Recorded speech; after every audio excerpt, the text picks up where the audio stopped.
मैं जब पल्ला वल्ला लेके और टोन था मतलब अरे हो दादा ये कैसे हो सकेला। मैंने सोचा था कि मैं हार्ट स्पेशलिस्ट बनूंगी। मुझे भोजपुरी के बारे में ज़्यादा नहीं पता था, वो बोली मुझे नहीं मालूम थी। मैंने कोई इतना ऐसा स्ट्रगल नहीं किया जैसा लोगों की एक बहुत डिफ़िकल्ट जर्नी होती है। तो सामने से ऑफर आया। लोगों को लगता है कि अरे यार कितना इंजॉय करते हैं, लेकिन उनको ये नहीं पता होता है कि 3-3 4-4 दिन सोए नहीं होते हैं, नींद नहीं हो पाती है, खाने का ठिकाना नहीं रहता है। एक इंडियन है, एक सिटीज़न है, हमारे भी व्यूज़ होते हैं, लेकिन उसको जिस तरीके से जज किया जाता है, सभी लोग मिलकर एक साथ आ गए हैं और प्यारे से मासूम बच्चे की जान बचा। मुझे लगता है वो हो भी जाएगा। नमस्कार, मैं हूं संजीव कुमार और आप देख रहे हैं न्यूज पीआर। हमारे साथ हैं भोजपुरी एक्ट्रेस गुंजन पंत जी। इनसे जानते हैं कि इस फिल्म इंडस्ट्रीज में कैसे आए और इनका जो है मार्गदर्शक कौन है, जिनसे इन्होंने प्रेरणा लिया, और इनका सबसे सुपरहिट मूवी कौन सी है जो दर्शकों ने सबसे ज़्यादा पसंद किया। पहले तो न्यूज़ पीआर में जी आपका स्वागत।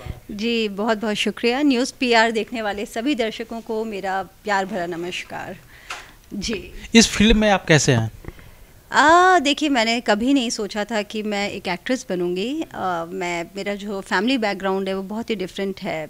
मेरे घर में कोई कार्डियोलॉजिस्ट है, कोई आईएएस ऑफिसर है, कोई आईपीएस ऑफिसर है। सो लाइक मेरा ये फिल्मी बैकग्राउंड दूर तक भी नहीं था।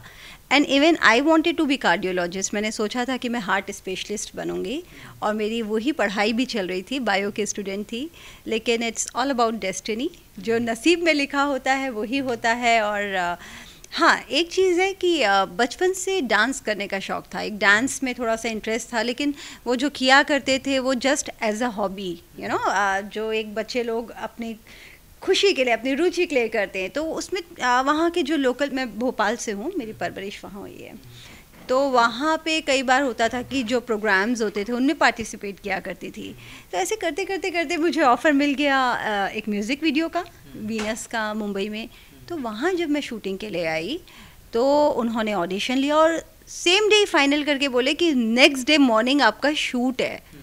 मेरे लिए, मैं तो ऐसे ही चले गई थी, मतलब आश्चर्य लगा कि कैसे ही एग्जैक्टली मुझे बहुत आश्चर्य लगा, बिकॉज मैंने सोचा ही नहीं था। मैं इतना एक होता ना कि हम बस चले जाते हैं, सोचते नहीं हैं कुछ। और मैंने अगले दिन शूटिंग पे भी पहुंच गई और शूटिंग कर लिया। उसके बाद उन लोगों ने मुझे बहुत सारे ऑफ़र कर दिए। फिर उसके बाद एक भोजपुरी फिल्म का ऑफ़र आया। ये बड़ी इंटरेस्टिंग बात है कि एक जब भोजपुरी फिल्म का ऑफ़र आया तो मुझे, तब मैं अपने दर्शकों से छुपाऊंगी नहीं, मुझे भोजपुरी के बारे में ज़्यादा नहीं पता था, वो बोली मुझे नहीं मालूम थी। तो मुझे लगा कि शायद कोई हिंदी फिल्म के लिए बुलाया है। तो वहाँ मीटिंग हुआ एंड एक लेडी डायरेक्टर थी, उनसे मिली तो उन्होंने बोला कि थोड़ा बातचीत वगैरह किया, कुछ डायलॉग्स वगैरह ऐसे नॉर्मल हिंदी के वो करवाए। तो मुझे लगा, उन्होंने ओके कर दिया और बोला कि बेटा आप ही हमारी फिल्म में लीड कर रहे हैं। तो I got very happy. I thought कि अरे वाह, मुझे तो आते ही मुंबई में हिंदी फिल्म भी मिल गई। एंड जब मैं निकलने वाली थी तो उससे जस्ट पहले वो बोलती हैं कि अच्छा बेटा, साक्षी नाम था उनका, बोलती बेटा आपकी भोजपुरी तो अच्छी है ना। सो इट वॉज लाइक कि ओ गॉड ये क्या है। तो मैंने बोला भोजपुरी, मतलब एक शौक लगा। तो बोली कि हाँ भोजपुरी फिल्म है ना बेटा। तो मैंने बोला मुझे नहीं आता है भोजपुरी। तो बोले कि अरे वो हो जाएगा, करते करते हम एक आपको प्रॉपर ट्यूटर देंगे, जो आपको असिस्टेंट डायरेक्टर देंगे, जो आपके साथ सिटिंग में बैठेंगे और आपकी लैंग्वेज पे वर्क करेंगे। और मेरे पास इतना कुछ ऐसा, मैंने बताया कि ऐसा मैं नई थी, तो मुझे लगा कि ठीक है, वाई नॉट। जब सामने से ऑफ़र हुआ है, मैंने कोई इतना ऐसा स्ट्रगल नहीं किया जैसा लोगों की एक बहुत डिफ़िकल्ट जर्नी होती है। तो सामने से ऑफ़र आया, ऐसे ठीक है करती हूँ, वो करा। उसके बाद करते करते एक के बाद एक फिल्म, एक आज तो 100 के ऊपर मैं फिल्में कर चुकी हूँ। भोजपुरी में इतना काम कर लिया है, तो अब ऐसा लगता है कि हाँ ठीक है, बहुत सारा काम हो गया। तो इस तरह से आना हुआ, कोई प्लानिंग नहीं थी, कोई प्लानिंग नहीं थी। मैंने काफ़ी सारे हिंदी सीरियल्स करे शुरुआती दौर में, बहुत सारे हिंदी सीरियल्स करे, फिर फिल्म्स करे, सभी के साथ काम किया हुआ है। रवि किशन जी, मनोज, जितने लोग हैं सबके साथ फिल्म्स करी हुई हैं। तो यह अच्छा लगता है। अभी तो भोजपुरी को बहुत प्यार करती हूँ। पहला मूवी कौन सा था आपका? पहली मूवी थी मेरी करनी के फल आज न त कल, वो मेरी फर्स्ट मूवी थी। और हाँ, उसके बाद तो फिर बहुत सारी करी। उसके बाद मेरी एक फ़िल्म आई थी कबई, ये शुरुआती दौरों की फिल्म्स हैं, कबई हंस, सजन परदेसिया। और आपको पता है इत्तेफाक की बात, ये जो फिल्म मुझे साक्षी जी ने ऑफ़र किया था, वो जिसके लिए मैं भोजपुरी फिल्म भोजपुरी सीख ली थी मैंने थोड़ा बहुत, हाँ, वो फिल्म बनने वाली थी, वो करते करते थोड़ा पोस्टपोन होती जा रही थी। उसके बीच में मुझे दूसरी फिल्म ऑफर आ गई, मैंने वो कर ली और करते करते दूसरी फिल्म एक के बाद एक होते गया, बैक टू बैक हो गया और ये वाली जो फिल्म थी वो कभी बनी ही नहीं।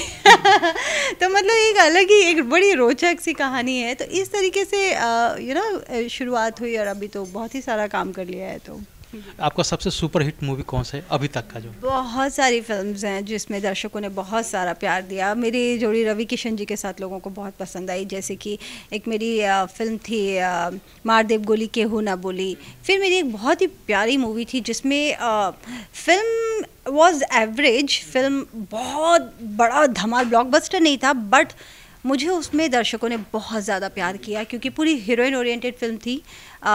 एक ऐसी लेडी की कहानी थी, फिल्म का नाम था लक्ष्मण रेखा, जो एक ऐसी लेडी की कहानी थी जो एक यूपी बिहार की जो हाउसवाइफ्स होती हैं वो कैसे एकदम सिंपल, जो जिनके लिए उनकी दुनिया उनका परिवार, एंड वो लड़की अंगूठा छाप होती है और अपने बस उसकी दुनिया है, उसकी सास ससुर, एक छोटा सा बच्चा, उसमें विनय आनंद जी मेरे ऑपोजिट थे, और यही सब दुनिया है। और विमेन रिजर्वेशन जो होता है, आरक्षण जो होता है, वो आरक्षण के चलते ये लोग मुझे चुनाव में खड़ा कर देते हैं, महिला आरक्षण के चलते।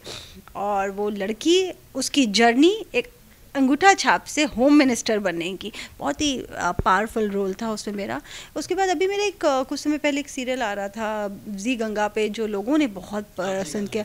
हाँ, तो उसमें बगल वाली जान मारे ली, तो उसमें जो मेरा एकदम ही अलग अंदाज था किशमिश भौजी का, तो वो एकदम जैसे वो सीरियल आता है भाभी जी घर पे हैं, तो भाभी जी घर पे हैं मैं अंगूरी भाभी जो है, वैसे ही सेम मेरा किरदार था किशमिश फौजी। और पूरा एक अलग ही टोन ही, मतलब आप मुझे अभी ऐसे देख रहे हैं एकदम अलग लगूंगी, उसमें मैं जब पल्ला वल्ला लेके, और टोन था मतलब अरे हो दादा ये कैसे हो सकेला, मतलब एक वो पूरा अंदाज यूपी बिहार वाला वो फ्लेवर था, तो वो लोगों को बहुत ही अच्छा लगता था। हालांकि सीरियल के लिए टाइम नहीं मिलता है बिकॉज मूवीज़ इतनी रहती हैं, लेकिन फिर भी क्योंकि चैनल चाहता था, जी गंगा वाले चाहते थे, तो मैंने किया, मुझे इंटरेस्टिंग लगा और रोल बहुत, तो किया। जी, आपके लाइफ स्टाइल में कोई ऐसा जो सिचुएशन आया कि आपको लगा कि ये बहुत ही टफ है? हाँ, हर दिन लगता है, बहुत बार लगता है। ये जो दूर से लगता है हमारी लाइन ना, लोगों को लगता है अरे इनके तो मज़े ही मज़े, इनको क्या करना, ये लोगों की सोच बता रही हूँ, अरे ये तो कोई भी कर लेगा। ये लोगों को लगता है कि अरे यार कितना एंजॉय करते हैं, लेकिन उनको ये नहीं पता होता है कि 3-3 4-4 दिन सोए नहीं होते हैं, नींद नहीं हो पाती है, खाने का ठिकाना नहीं रहता है। कितनी बार बहुत सारी सिचुएशंस में ऐसा हो जाता है, हम अब जैसे मैं सपोज़ कोई सीरियस रोल कर रही हूँ, मेरे दिमाग में मेरा कैरेक्टर, मेरे वो चीज़ें चल रही हैं, मैं एकदम सीरियस हूँ, बट पब्लिक आएगी, वो 1 सेकंड में आपके साथ फ़ोटो चाहेगी, और अगर आप ऐसे नहीं करें, अरे ये देखा कितना एटीट्यूड बा, मैंने 1 सेकंड लगता है लोग जज कर लेते हैं। उसके अलावा हम एक्टर्स ना खुल के अपनी बात कभी भी सोशल मीडिया में बहुत ज़्यादा नहीं लिख सकते हैं, जो हम फील करते हैं कई बार समटाइम्स, बिकॉज हम भी एक इंडिया के सिटीज़न हैं, एक्टर हम बाद में हैं, लेकिन एक इंडियन है, एक सिटीज़न है, हमारे भी व्यूज़ होते हैं, लेकिन उसको जिस तरीके से जज किया जाता है, अगर हम कुछ अपना पॉइंट ऑफ व्यू रख रहे हैं और वो पॉइंट ऑफ व्यू रखने के बाद जो लोगों का रिएक्शन आना शुरू होता है, वो बड़ा ही मतलब डेंजरस। तो कई बार हम अपनी बात चाह के भी नहीं रख पाते, तो मन को मारना पड़ता है। जैसे मेरे कई बार ऐसे पोस्ट हैं जिसमें मैं लिख देती हूँ कुछ, क्योंकि थोड़ा सा वो फीलिंग आती है, और पढ़ी लिखी हूँ चीज़ें हैं, तो मुझे थोड़ा अपने व्यूज़ रहते हैं मेरे, तो फिर उनको मैं प्राइवेट कर दिया मैंने फेसबुक पे। तो कई बार you can not express yourself, तो वो भी एक तकलीफ कई बार सभी एक्टर्स को, मुझे नहीं, मुझे लगता है बहुत से एक्टर्स को होता है वो भी। कोई ऐसा शॉट जो आपको लगा हो कि करने में बहुत सारी समस्याएं हुई? शॉर्ट्स, हाँ, बहुत बार चोट लग जाती हैं कई बार, जैसे कुछ मूवीज़ में, अब जैसे एक फ़िल्म कर रही थी पटना वाले दुल्हनिया ले जाएंगे, आपके पटना वाले दुल्हनिया ले जाएंगे, वहीं के प्रोड्यूसर थे। उस फिल्म में अब मेरा एक्शन था, मेरा इंट्रोडक्शन ही एक्शन से था। तो एक्शन में क्या होता है ना, वो एक गुंडे को मुझे हॉकी मारना होता है और मुझे ऐसे डच करके निकलना होता है, और वो अपना क्या हुआ कि वो मैं रिहर्सल कर रही थी और सीख रही थी, तब तक उन्होंने वो कर ही दिया, मुझे वो नहीं एकदम से समझ में नहीं आया तब तक कि मेरे सर हाँ सर पे लग गया। तो ये एक चोट लगी। उसके अलावा एक बार एक फ़िल्म करी थी किसना कैलाश कमाल, तो उसमें मुझे गंगा नदी में कूदना था। मैं हीरो के पास जाती हूँ एंड आई वाज लाइक कि एक किशन, हम मतलब वो किशन को बहुत प्यार करती है और किशन ना प्यार तो करता है मन ही मन, बट वो शो नहीं करता है कभी भी। तो हाँ, तो हम क्या करें ऐसे, तो कुछ डायलॉग्स होते हैं, मैं बोलती हूँ अगर तू मतलब हमरा के जवाब ना दे तो हम जाके ये गंगा नदी में कूद जाए। तो बोलता है हाँ तो कूद जा। तो बोलते साँचो, तो बोलता है हाँ साँचो जा ना। और मेरा शॉर्ट था कि मैं जाती हूँ एंड मैं गंगा नदी में कूद जाती हूँ, भले वो बाद में आता है बचाने। तो हम लोग एक्टर्स जो एक सीरियस एक्टर्स होते हैं वो ना समटाइम्स भूल जाते हैं कि आप क्या कर रहे हो, इतना सीन में ऐसा रम से जाते हैं। और मैं कूद गई थी और मुझे बाद में, हालांकि कुछ हुआ नहीं, टच वुड, मुझे हालांकि स्विमिंग नहीं आती है बाय द वे लेकिन कुछ हुआ नहीं। बट बाद में जब मम्मी को बताया तो वहाँ से तो रिएक्शन आना ही है, वहाँ से तो डांट पड़नी है। मम्मी बोली ये क्या है, मतलब अगर कुछ हो जाता। फिर मुझे भी रियलाइज़ हुआ कि कई बार हम भूल जाते हैं अपना हेल्थ या अपने रिस्क इतना उठा लेते हैं, अपने बारे में नहीं सोचते हैं, तो ये अक्सर हो जाता है। जी, हमारे बिहार में एक लड़का है अयांश, जिनको जो है 16 करोड़ का इंजेक्शन लगता है, तो उसके बारे में क्या हाँ, मैंने ये मुझे भी फेसबुक के माध्यम से ही पता चला। इनफैक्ट मैं गुंजन सिंह जी का ही पोस्ट से मुझे पता चला। उसके बाद फिर मेरे को काफ़ी लोगों का मैसेज भी आया और मुझे अभी पहले तो ये नहीं पता है कि उस बच्चे को बीमारी क्या है, मुझे एग्जैक्टली वो नहीं पता, वो भी मैं जानना चाहूँगी। और साथ ही साथ मैं सभी लोगों को बोलना चाहूँगी कि एक प्यारा सा बच्चा, इतना क्यूट बच्चा है, मैंने उसका वीडियो देखा, इतना प्यारा है और पैसे की वजह से जान किसी की खतरे में है, तो हम लोग इतने सक्षम हैं, सभी लोग यहाँ इतने सक्षम हैं कि अगर सब एक साथ आगे आ जाएं तो मतलब ऐसे अनेक अयांश को बचाया जा सकता है। इतने सक्षम हैं, इतना आसान है, बस ज़रूरत ये है कि लोग, हर इंसान आगे आए। वो ये ना सोचे कि यार ये कर लेगा वो कर लेगा, ये नहीं हो, सभी लोग मिलकर एक साथ आगे आए और उस प्यारे से मासूम बच्चे की जान बचा। मुझे लगता है वो हो भी जाएगा, बिल्कुल सभी लोग आ ही चुके हैं आगे, और उसको, मेरी बच्चे को बहुत सारा आशीर्वाद एंड गुड विशेज़। आप अभी बिहार आए हुए हैं, आपका एक एल्बम है जो शूट हो रहा है, क्या है मतलब कैसा लग रहा है और एल्बम में क्या मतलब? देखिए, पहले तो बात करूँगी बिहार की कि जब बिहार आने का मौका मिलता है बहुत खुशी होती है, क्योंकि बिहार से एक अलग ही अपनापन हो चुका है। वैसे मैं हूँ पहाड़ी, उत्तरांचल की बेसिकली हूँ मैं, पहाड़ी, बट मुझे लगता है जैसे कि मैं भोजपुरी हूँ, मतलब मेरे घर वाले भी ऐसे ही फील करते। तो बिहार आने में हमेशा बहुत अच्छा लगता है, बहुत खूबसूरत खूबसूरत जगहें हैं यहाँ पर, और मैंने लगभग काफ़ी बिहार दर्शन किया हुआ है।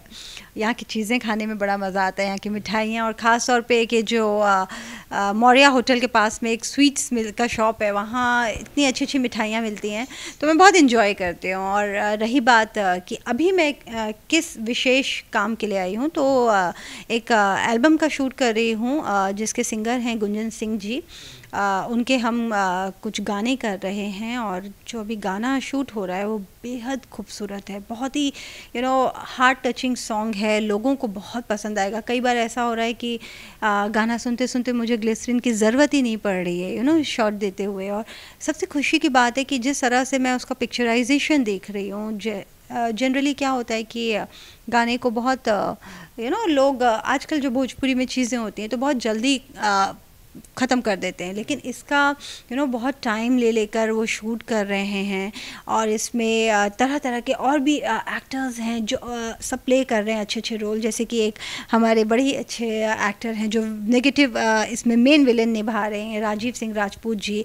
गुंजन सिंह जी के साथ तो खैर मैंने पहले भी काम किया हुआ है, फिल्म की हुई है, तो बहुत ही अच्छा लगता है उनके साथ। जब आप अपने फ्रेंड्स के साथ काम कर रहे हो तो वो सिर्फ शूटिंग नहीं रहती, वो शूटिंग कम पिकनिक टाइप हो जाता है, तो वैसा है।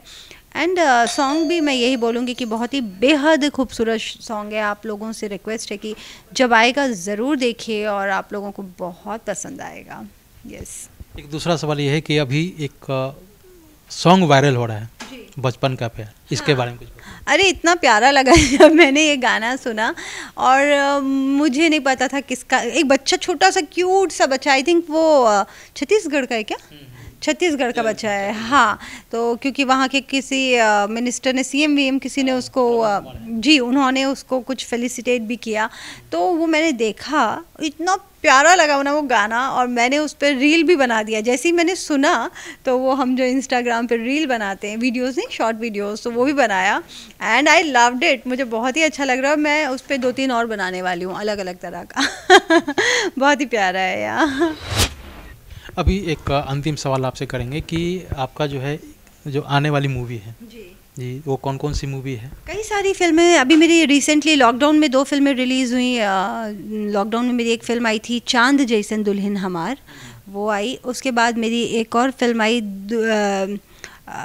दुल्हा ऑन सेल, दुल्हा ऑन सेल आई, जो कि दुल्हा को बेच देते हैं उसको सेल कर रहे हैं, हाँ। तो वो एक फ़िल्म आई। उसके बाद जो अभी मेरी फिल्म्स आने वाली हैं वो है एक अजनबी, फिर मेरी एक फ़िल्म आने वाली है प्यार होता है दीवाना सनम, फिर मेरी वैसे कई सारी फिल्म्स आने वाली, फिर एक गुंजन सिंह जी के ही साथ मैंने एक फ़िल्म किया है चल झीलें, फिर मेरी एक फ़िल्म आने वाली है जो मैं अभी बनारस में लास्ट शेड्यूल करके 2-3 दिन पहले ही वापस आई हूँ, जिसका नाम है बलम केसरिया। ऐसे बहुत सारी फिल्म्स हैं जो मतलब कंप्लीट आने वाली है, हाँ हाँ, कई सारी फिल्म्स हैं। अच्छा, कोई आप गाना वाना भी कुछ नहीं, मैं सिंगर नहीं हूँ। मैं ऐसे गुस्ताखी बिल्कुल नहीं करती हूँ जिससे मेरे दर्शक नाराज़ हो जाए। सिंगिंग नहीं करती हूँ, लेकिन सुनना बहुत अच्छा लगता है। आप कभी भी जैसे फ्रस्ट्रेट होते हैं या आप परेशान होते हैं तो इस दौरान तो आपके मन में कुछ गाना वाना कुछ गाते हो ना, मन जो मन में गुनगुनाते हैं? हाँ, नहीं गुनगुनाता क्या मतलब, मैं लगा देती हूँ। मैं अगर सैड होती हूँ तो उस दिन फिर सारे सैड ही गाने चलेंगे। अगर मुझे कोई तकलीफ़ है तो उससे कनेक्टेड जो भी सॉन्ग होते हैं ना वो सारे प्ले हो जाएंगे। खुश होंगी तो उससे रिलेटेड जितने गाने होते हैं, पार्टी के मूड में है तो फिर वैसे तो मतलब प्ले कर देती हूँ, बट मैं नहीं गाती हूँ। बहुत पसंद है गाना सुनना, तो आई लव, मतलब मुझे, और मुझे लगता है कि काश ऐसा हुआ होता कि मेरी माँ बहुत अच्छा गाती हैं, वो क्लासिकल सिंगर हैं, बहुत प्यारा गाती हैं वो, लेकिन वो थोड़ा सा भी मम्मी का अंश गाने वाला आ गया होता ना तो बड़ा अच्छा होता। तो आज आप सिंगर होते हैं? देखिए, एक्ट्रेस तो मुझे ज़्यादा पसंद है, मैं मतलब बहुत ही खुश हूँ बीइंग एन एक्ट्रेस, बट गाने का भी हाँ मुझे अच्छा लगता है। एक एक्टर को कंप्लीट बना देता है जब आपकी आवाज़ भी अच्छी होती है, क्योंकि हम लोगों को कई बार मंच पे जाना पड़ता है। मंच पे हमें ऑडियंस को रोकने के लिए हम कितना डांस कर लेंगे, कितनी बातें कर लेंगे, लेकिन अगर एक सिंगिंग आती है ना तो एक प्लस पॉइंट हो जाता है। तो उस पॉइंट ऑफ व्यू से मुझे लगता है, हालांकि मैं जब मंच पे जाती हूँ और मुझे लगता है कि ज़रूरत है तो बेसुरा ही सही है, कभी कभी थोड़ा बहुत गुनगुना देती हूँ, बट अदरवाइज़ हाँ नहीं, सिंगिंग नहीं। तो आपने सुना कि इन्होंने कहा कि अब हालांकि ये भोपाल के हैं लेकिन भोजपुरी में काम करने का मौका मिला है, और अब इनको भोजपुरी इतना पसंद है कि मतलब जितना भी जो फिल्म मिले वो करना पसंद करेंगे। और इनको जो है शुरुआत में एक लक भी कह सकते हैं कि इनको बैक टू बैक जो है फिल्म का जो है ऑफ़र मिलता रहा है और वे स्वीकार करते रहे। तो हम चाहेंगे आपसे विदा लेंगे और लास्ट में एक संदेश देना चाहेंगे दर्शकों को जो। जी बिल्कुल, सबसे पहले तो मैं हमेशा हाथ जोड़ के धन्यवाद करती हूँ कि आप लोगों ने अपनी गुंजन पंत को इतना प्यार दिया है, इतना हमेशा से आप लोग इतना सपोर्ट करते हैं, उसके लिए तहे दिल से शुक्रिया। और बस यही बोलूँगी, ज़िंदगी बहुत छोटी है, प्यार बांटिए, खुश रहिए, नफ़रत किसी से मत करिए, नफ़रत के लिए ये दुनिया नहीं बनी है। और प्यार बांटिए, अपने माँ बाप का कहना मानिए, उनको प्यार करिए और उनको जितनी उनकी सेवा हो सके वो करिए। That's it. तो आपने सुना कि इन्होंने जो युवा वर्ग हैं या जो इनके समर्थक हैं या फैंस हैं उनको इन्होंने क्या कुछ कहा। बहरहाल आप चलते हैं दूसरे खबरों की तरफ, तब तक के लिए मुझे दीजिए इजाज़त। धन्यवाद।